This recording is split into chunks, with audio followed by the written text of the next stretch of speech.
In this Sunday's gospel message, Christ teaches us that what is crucial is not just possessing the commandments, but keeping them. Anybody who receives my commandments and keeps them will be one who loves me. The doing is the hits. We may be able to know by heart the Lord's commandments, but if we fail to live them, then they are nothing but empty words.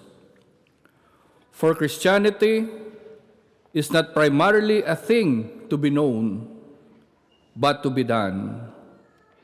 We must do the truth that we know.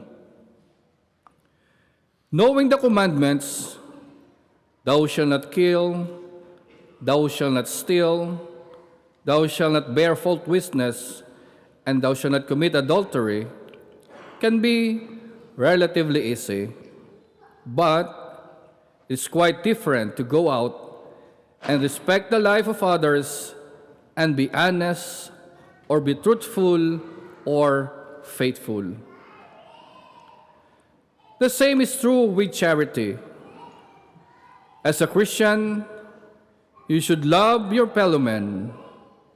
But how can you love someone who's backbiting you or a neighbor who always talk bad about things about you?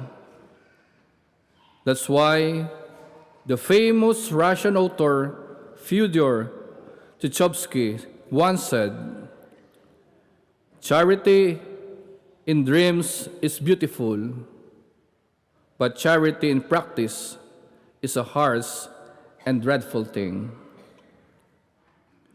Jesus further says, "I will ask the Father, and he will give you a helper, the Spirit of truth, whom the world cannot receive, because it neither sees him nor knows him."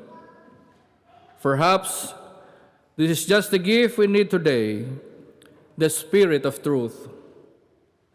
There are many lies in our world today, in politics, in advertising, even in our personal lives. For instance, politicians make a lot of promises and grandiose speeches, but never really mean them. We say, "I love you," but what it boils down to is wanting to have an illicit relationship or wanting to completely control. We say yes, but we really mean no or I don't know. Words are cheap. A priest relates how one time he was invited to be the guest of honor in a parish where he used to work for long years. It was a happy reunion. The fired-up master of ceremonies, an old politician in town, happened to introduce him. Thus, he said, "Brothers and sisters, our guest for tonight does not need any introduction. As you very well know, he is our former pastor. He is well known to us, and let me present to you Monsignor. He stuttered, his memory failing. Bending down to the guy beside him, he whispered, "What is his name again?" Talk of being well known to all, who needs no introduction. We need light and understanding, but as much as we want to use our heads, we often get lost in emotions. For instance, how often do young girls get entangled in a messy life, getting involved with a married man because of our romantic feelings? Or how often do we get into conflicts and hurt feelings because of our uncontrolled temper? If we could only remain calm and discernful, considering both sides of a question, we could solve most of our problems.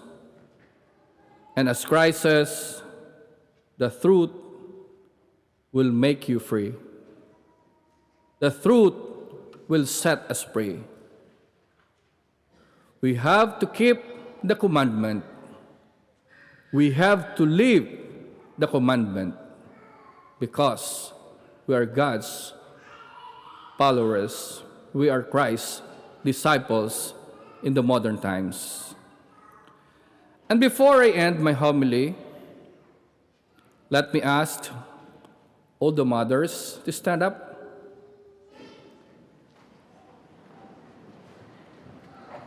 Everyone, please join me in praying all the mothers that are present here and the mothers all over the world.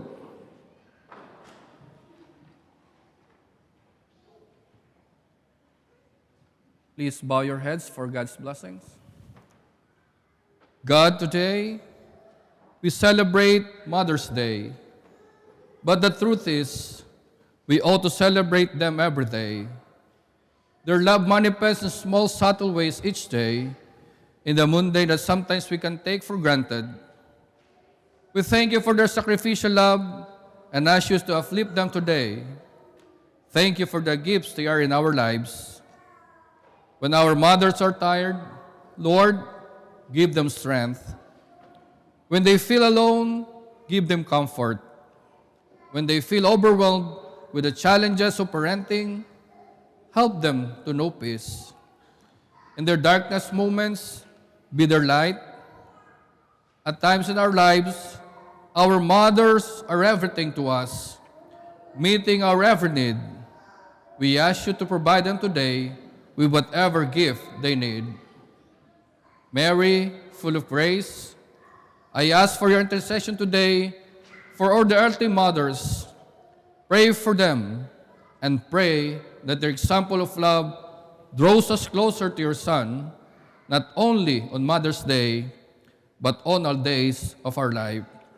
And may the mighty God bless you, Father, Son, and the Holy Spirit. Happy Mother's Day.